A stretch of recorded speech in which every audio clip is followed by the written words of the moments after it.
Whatever the outcome of the Ukraine war, Vladimir Putin will be drained and broken. Russia has lost troops, tens of thousands of vehicles, and resources since the invasion. The nation's economy and image as a growing superpower are destroyed. If Putin had understood these effects, would he have started the conflict on February 24th? Explore his catastrophic blunders and how blind trust doomed him. Trust the institution.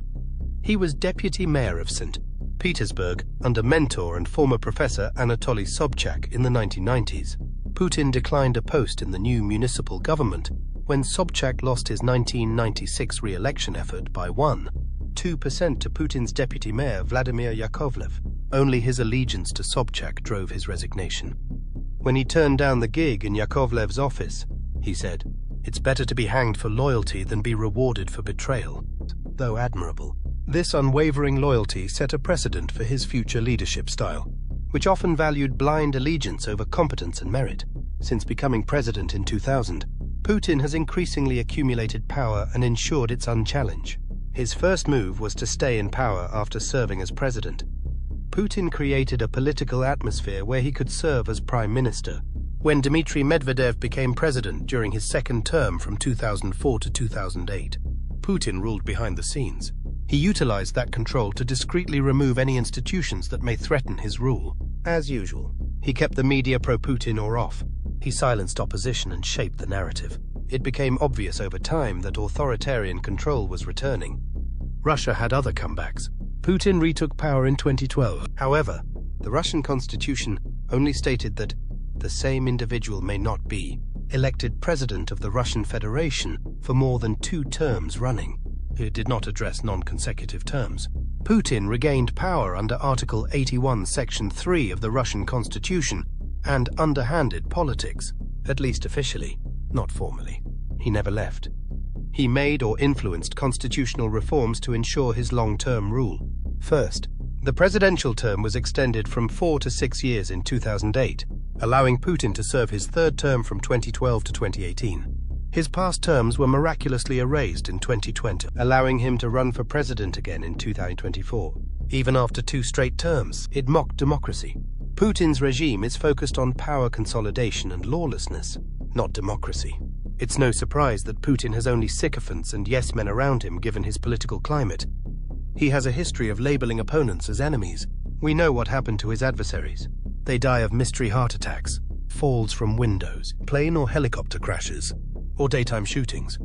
Because of this harsh manner of crushing opposition, only those who flatter and blindly follow Putin may stay in his inner circle. Putin has established his echo chamber and has never been reality checked.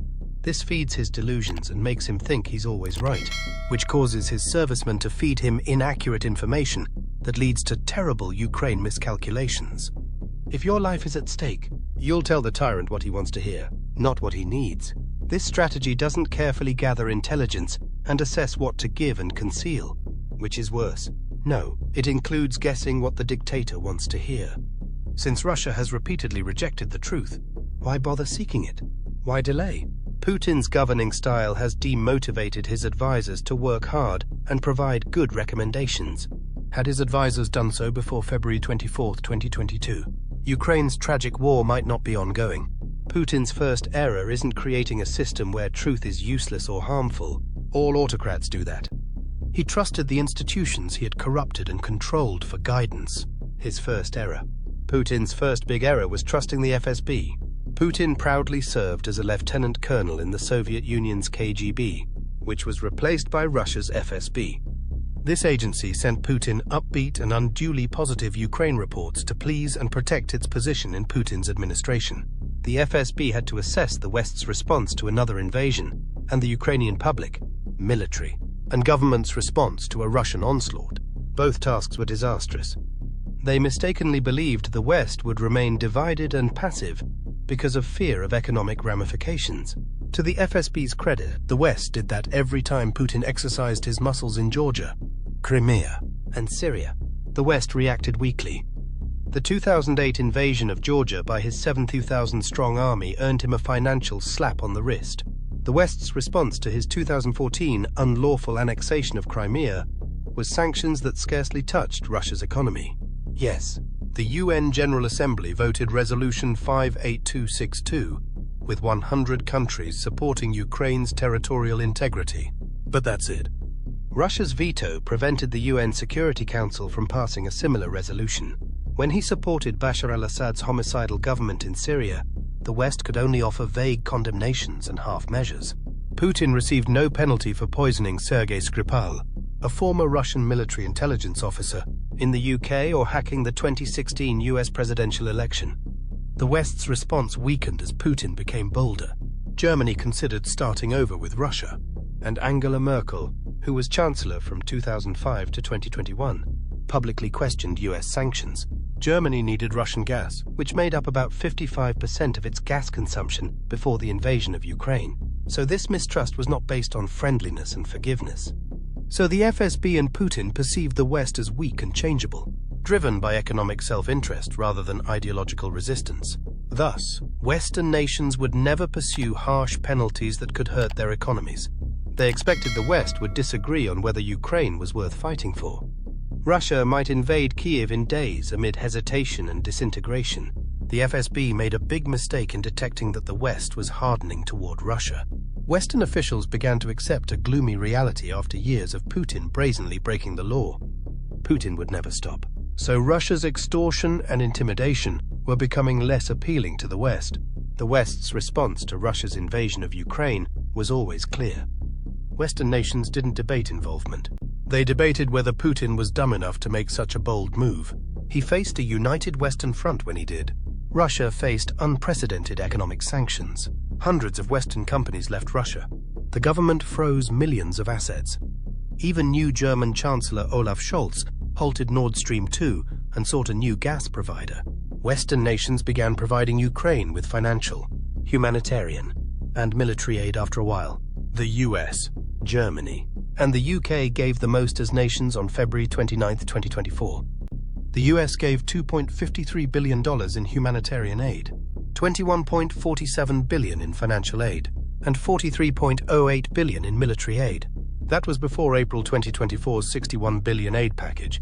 Germany gave Ukraine around $37.24 billion in financial help, including military equipment. In addition, it indirectly helped Ukraine by constantly lobbying other Western friends to help.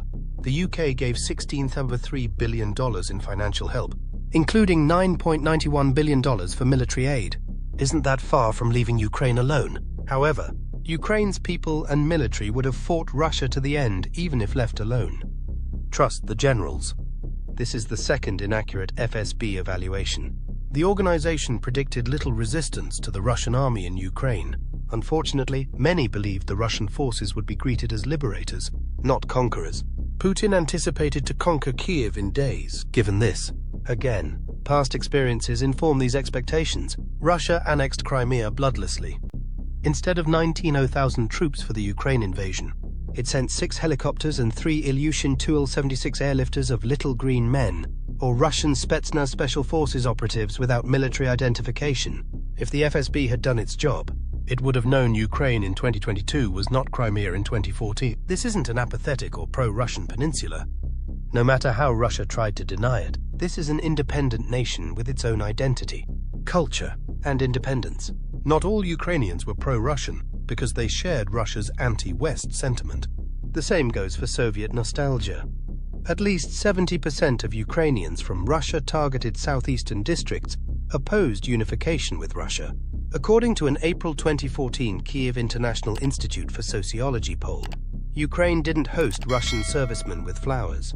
It welcomed them with guns, strong opposition, steadfast patriotism, and a resolute fight for its sovereignty, which the Russian invaders were unprepared for.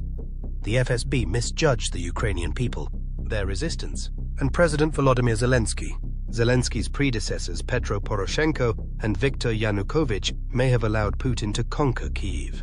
The FSB considered Zelensky a weak link and an actor, not a politician. But he was no pushover. Despite his flaws, Zelensky performed well. Despite FSB predictions, this democratically elected leader stayed in the country. Instead, he stayed in Kyiv, inspiring Ukrainians with defiance and solidarity. One message was, "We are here. We are in Kyiv. We are defending Ukraine." something the FSB never expected. Remember, Putin started this disastrous mistake. He turned the FSB into a toxic ineptitude echo chamber. He received the defective, deluded, and disastrously misleading FSB and intelligence he deserved. He also obtained information from high-ranking military officers. Putin's second big error was trusting his generals, who were equally good at lying and deception. Putin believed the invasion of Ukraine would be easy militarily. The possible Ukraine war appeared that way on paper. The second strongest military in the world, the Russian military, had modern weapons, huge numbers, and a reputation for raw brutality. Ukraine had a smaller, underfunded military with antiquated technology. Comparing the data should reveal why Russia appeared to win on paper. Ukraine spent $4.7 billion on defense in 2021. However, Russia spent $45.8 billion, almost threefold. Ukrainian active duty military numbered 96,000 and reservists 900,000. Russia has 900,000 active duty military and 2 million reserves. Russia invaded Ukraine with 19,000 troops, almost as many as Ukraine had. The same was true for equipment. There were 3,309 armored fighting vehicles in Ukraine. Russia had 15,857. Ukraine has 132 planes. The Russians scored 1391. Russia has 49 submarines. Ukraine none. The struggle for Ukraine revealed Putin's generals' two mistakes. They overestimated Russian forces and underestimated Ukrainian ones. Russia was grappling with more than Ukraine. Finland, the Baltics, the US, and NATO were also involved. The government couldn't send all its troops and equipment to Ukraine. Ukraine's only target was Russia, therefore it attacked hard. Tens of thousands of Ukrainians of all ages joined local defense formations within hours. Instead of a weak and disorganized army, Russia had heroes willing to defend their motherland with unprecedented solidarity. Escape or capitulation were never options. However, Putin was informed that the Ukrainian military would do so within days or hours. It wasn't just that the Ukrainian military was stronger than expected. Thus, Putin's downfall was caused by strategic blunders and naive reliance on others. Russia must suffer the devastating consequences of his mistakes, which he caused. Putin painted this awful picture, and his and the nation's futures are at stake. Thank you for watching. Leave your thoughts on Putin's blunders in the comments and subscribe for more videos.